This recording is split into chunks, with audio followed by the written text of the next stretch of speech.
कथा स्वामी समर्थांचा आशीर्वाद आणि विठ्ठल भेट. अक्कलकोटात एक विठ्ठल भक्त संत नामदेवराव नावाचा मनुष्य राहत होता. तो खूप गरीब होता, पण अत्यंत भक्तिमान. त्याला विठ्ठलाची भेट घ्यायची होती, पण घरची परिस्थिती इतकी बिकट की पंढरपूरला जाण्यासाठी पैसा नव्हता. तरीही तो दररोज विठ्ठलाच्या नामस्मरणात रमलेला असायचा. एके दिवशी तो स्वामी समर्थांच्या दरबारात गेला. स्वामी शांतपणे बसले होते. नामदेवरावाने स्वामींना नमस्कार केला आणि म्हणाला, स्वामी, माझं मन पंढरपूरला जाण्यासाठी आतुर झालंय, पण माझ्याकडे साधनं नाहीत. काय करू?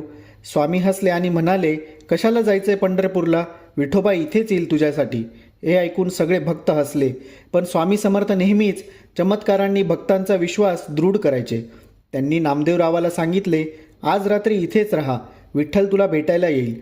रात्रीच दरबारात सगळे शांत झाले होते. नामदेवरावाचा विश्वास होता, पण मनात थोडा संभ्रमही होता. पण अचानक